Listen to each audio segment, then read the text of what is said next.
En la sesión anterior ya estábamos terminando de escribir la fuerza total sobre un cuerpo macroscópico compuesto de cargas positivas y negativas, construido a partir de pequeñas contribuciones que nosotros podemos caracterizar por un dipolo eléctrico y un dipolo magnético.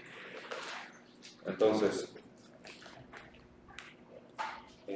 una de las aproximaciones que tomamos en cuenta es cada uno de estos elementos pequeñitos, describirlos en una aproximación lineal, y esta aproximación lineal terminaba siendo mejor conforme más chiquito es el objeto a estudiar. Entonces, en el límite diferencial, esta aproximación se va volviendo más y más precisa.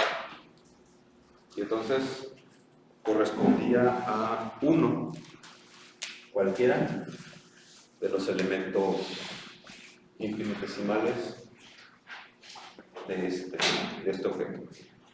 Y entonces, por superposición, nosotros podíamos calcular la fuerza total sobre un sistema, perdón, sobre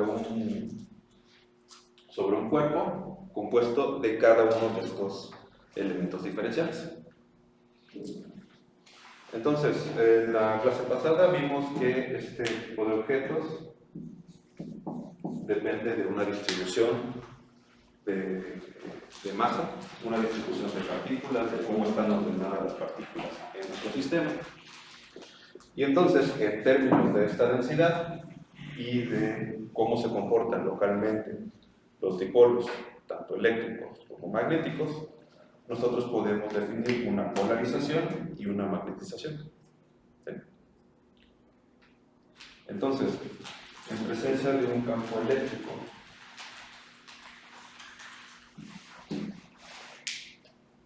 y un campo magnético, campo de inducción magnética, entonces el cuerpo va a responder a este campo externo. ¿Sí? Vimos que si está una cierta polarización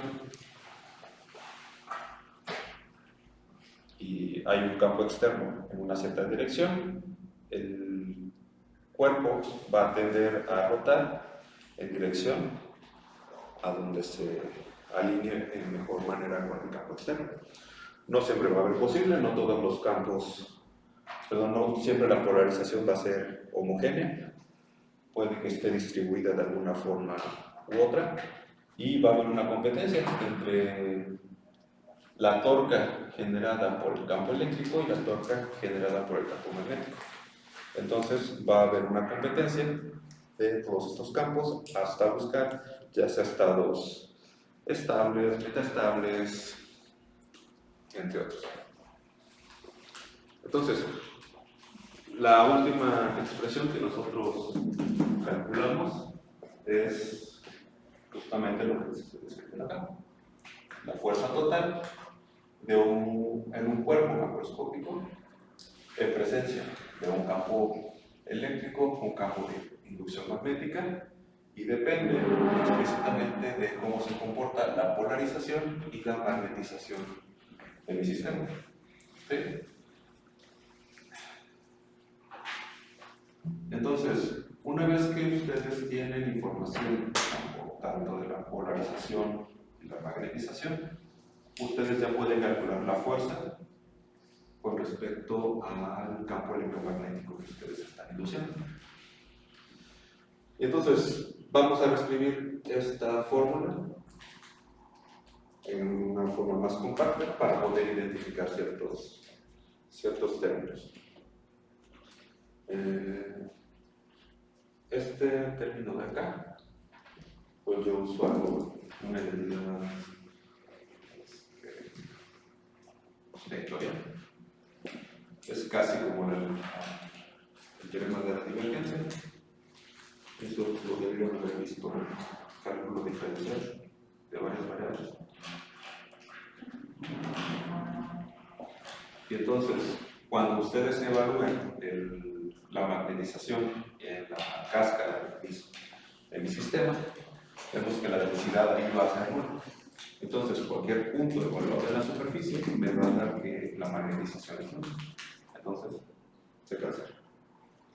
Por otro lado, pues aplicamos algo del teorema de Stokes, el teorema de la divergencia, y vemos que es algo así como integral por partes. Vamos a ver que la polarización también la vamos a tener que evaluar en la superficie. Y por los mismos argumentos, nosotros vamos a tener que este primer término es nulo y ahora vamos a depender simplemente de la divergencia de P.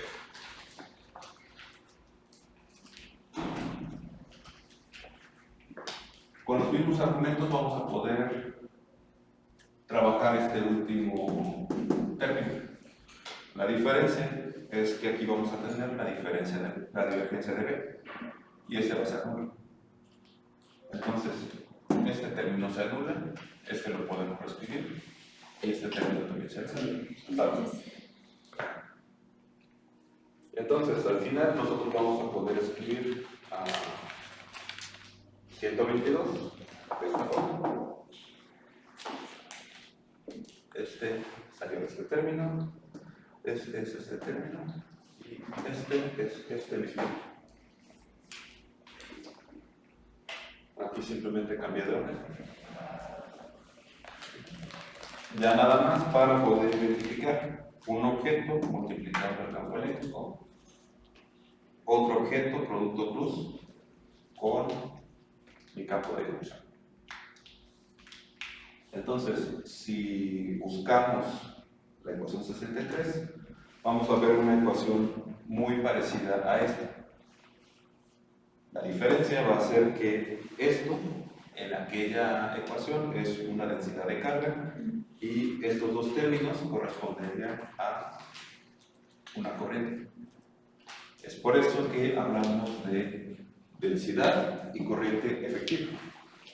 Todo en términos de la polarización y la magnetización.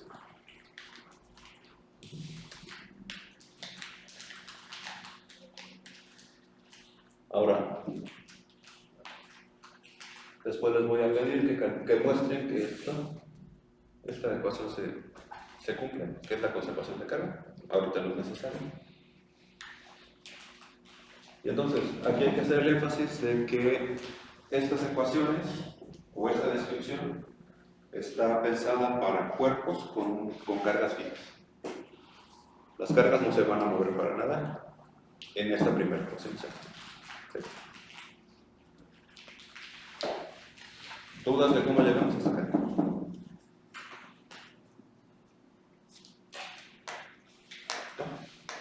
Pura duda.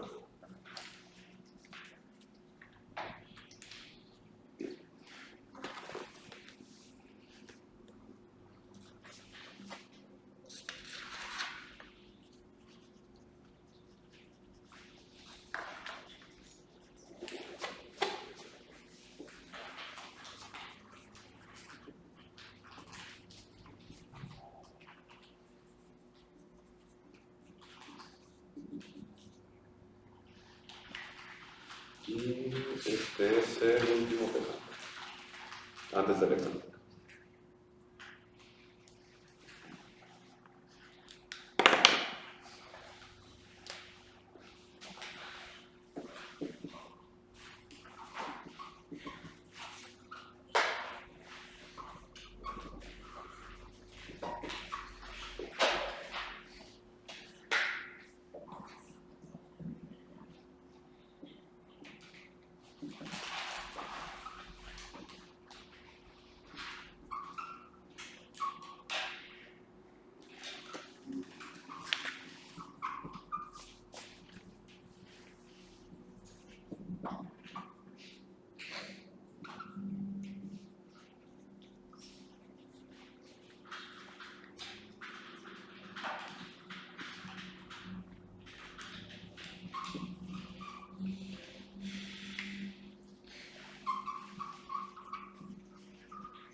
La sección anterior fue para ver cuál era el efecto de un campo electromagnético en un sistema con cargas fijas.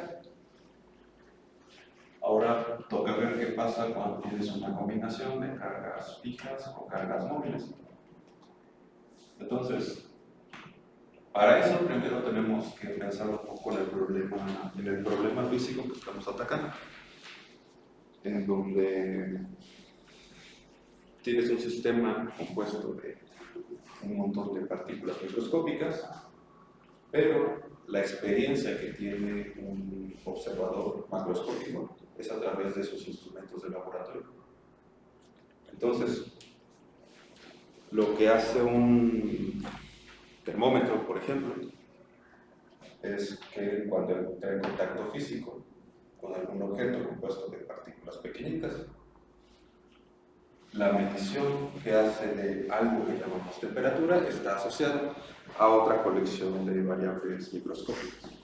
Como vieron en su curso de física estadística, ¿lo están llevando o ya lo llevaron?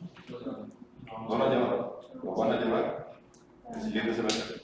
En 2 semestres. ¿En 2 semestres? ¿Qué semestre van? Sexto. Pensé que eran semestre como... Esta materia es de Ah,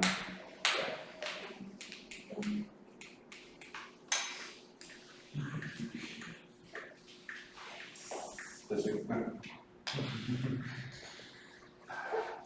¿Por qué lo dejaron tomar una materia más adelante? ¿Se puede? Porque podemos. Bueno, cuando tengan el curso de física estadística, van a ver que cuando hagan una medición con un termómetro, el parámetro de temperatura va a estar asociado a un promedio de velocidades de las componentes del objeto.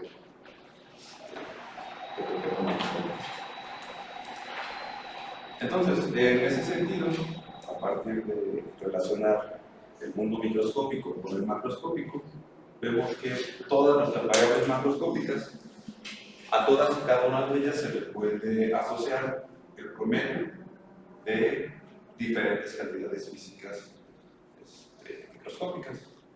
Entonces, en general, cuando nosotros medimos alguna de estas variables, estas tienden a fluctuar de manera muy rápida comparado con el tiempo de observación de un experimento. Sí. Si esta es mi ventana de experimentación, cada uno de mis mediciones se realizan en un intervalo de tiempo bien pequeño. Y entonces cada una de estas variaciones registran un valor diferente, por lo que mi instrumento de medición no puede registrar todos. Entonces lo que registra es un promedio de cada una de ellas. Esta es la resolución temporal. En la resolución espacial es más o menos lo mismo. Si agarramos cualquier objeto macroscópico y le hacemos zoom varias veces, vamos a ver que ya no se ve como un objeto homogéneo, sino que hay ciertas heterogeneidades y por eso es que nosotros no alcanzamos a resolver. Entonces, lo que nos dice la experiencia diaria es que nosotros vamos a poder asociar el mundo micro y macro a partir de promedios de esta forma. Entonces, como ya estamos en el régimen donde cada uno de los elementos de nuestro sistema lo podemos entender como un elemento diferencial, pues la suma o los promedios van a ser simplemente integrales entre la cantidad de tiempo o la cantidad de volumen que nosotros estamos considerando. Y entonces, de aquí en lo que sigue vamos a colocar letras minúsculas para variables microscópicas y letras mayúsculas para variables macroscópicas y se van a relacionar con algo así. ¿Sí llevan una planilla? Sí. Ok. Así vamos a indicar al promedio. La varianza va a estar asociado como llevaron estadística. ¿Llevaron estadística? ¿Llevan estadística? ¿O probabilidad? No.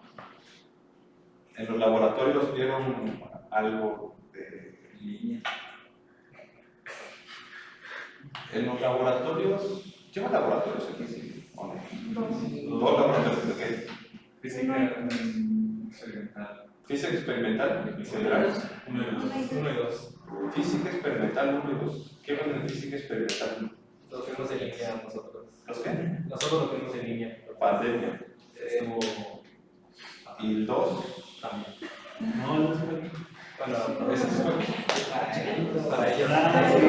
Son experimentos que elegimos nosotros. ¿En qué semestre lo llevan? Primero y tercero. Primero y tercero. Y hacen todos los laboratorios.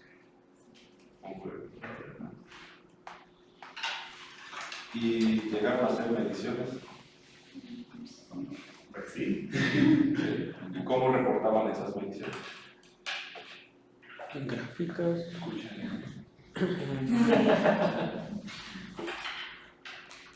X, Y.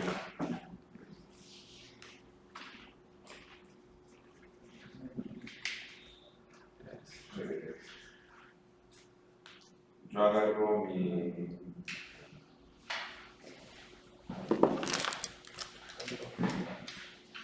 Agarro una regla, mido esto. Me da una cierta cantidad. Lo registro acá. Ahí tiene incertidumbre. ¿Perdón? Tiene incertidumbre. Tiene incertidumbre. Ponemos más o menos. Entonces, debo de medir el mismo objeto con el mismo instrumento varias veces para poder calcular el promedio y una incertidumbre. Esto sí lo vieron en el laboratorio. Es lo único que necesito hacer. Sí. Ok, entonces, en ese mismo sentido, pues vamos a entender tanto la media de una medición como su incertidumbre. Sí. Entonces, este objeto de aquí, esta operación, es un operador lineal. Es decir, si este operador hay una suma involucrada, yo voy a poder distribuirlo, y si hay una constante involucrada, entonces yo puedo factorizar mi constante. Entonces, como consecuencia de esto, pues es relativamente sencillo ver que estas operaciones se van a seguir cumpliendo. Es decir, la derivada temporal va a poder entrar a mi operador, vamos a llamarlo medición o promedio, y lo mismo para el gradiente. Ok. Entonces, a partir de esto vamos a empezar a escribir el campo magnético medido, el campo de inducción magnética medido. Más adelante vamos a ver el desplazamiento eléctrico medido y el campo magnético. Okay. Sigo escribiendo.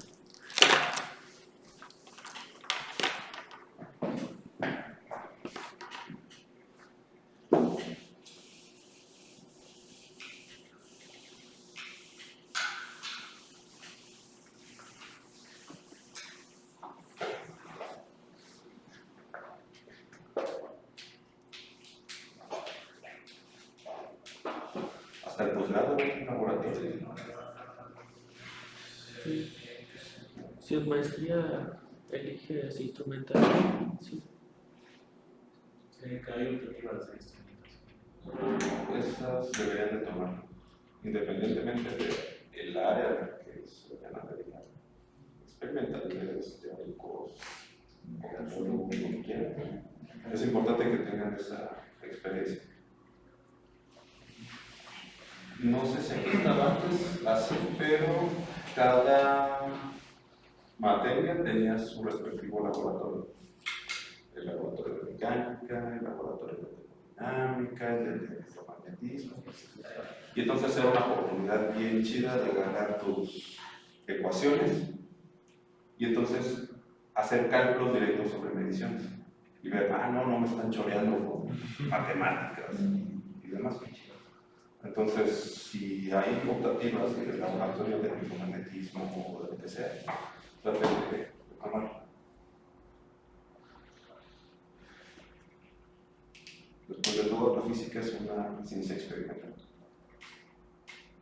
No importa qué tan bonita sea tu teoría, que tenga 20.000 parámetros que se amoldan perfectamente en un super espacio construido de manera muy elegante. Si no puedes medir nada de ahí, no es más que un bonito ejercicio. ¿Sí?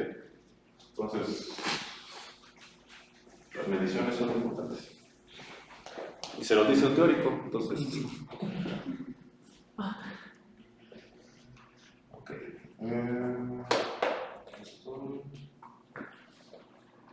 Con esto indicamos.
Sí, me dio tiempo de escribir. Bueno,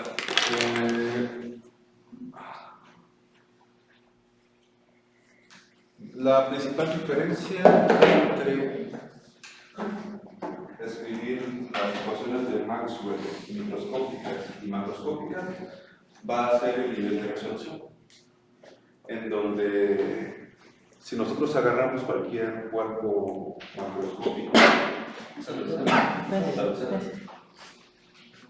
y hacemos un super zoom a cualquiera de los puntos de observación, estas ecuaciones se van a seguir cumpliendo siempre. Va a haber una contribución debido a la carga fija del material que nosotros estamos observando y otra contribución debido a las cargas libres que estén circulando por el punto de observación.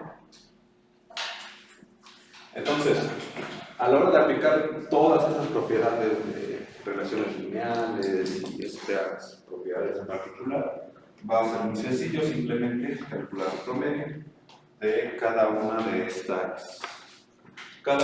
campos. Y entonces vamos a ver que la carga libre promedio va a ser la carga efectiva de nuestro sistema, la carga excedente, por llamarlo de una manera. La carga fija va a estar asociada a la polarización, como lo vimos en un par de ecuaciones antes. Y la magnetización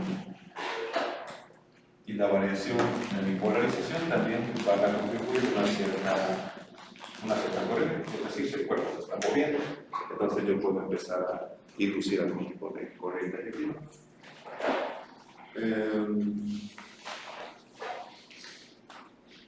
Entonces, ya que tenemos escritos a nuestras ecuaciones de Maxwell macroscópicas de esta forma, nosotros podemos empezar a definir tanto al campo de desplazamiento eléctrico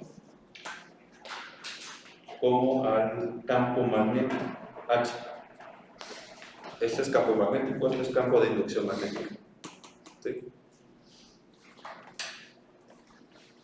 Y ya, simplemente pasamos esos términos restando, bueno, sumando, restando, perdón, este con este y este con este de acá, y entonces podemos llegar sin ningún problema a las ecuaciones de Maxwell. Y entonces, más allá de cómo están escritas, deben de tener siempre en mente de que son las cosas que tú puedes medir. Estas son los campos que tú mides. ¿Sí?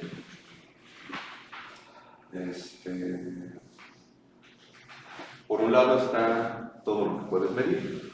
Hay una condición de conservación de carga y dependiendo del sistema físico que ustedes estén estudiando, el desplazamiento eléctrico, el campo eléctrico, la polarización, van a tener que cumplir alguna regla de asociación. No va a ser lo mismo cuando estés analizando un líquido colloidal, un cuarzo, algún vidrio, van a tener propiedades distintas y esas propiedades, entre cada una de estas, J que aquí,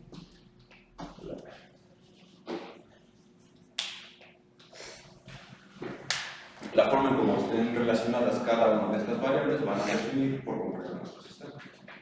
Y entonces, con esto nosotros ya podemos empezar a utilizar la propiedad para los demás.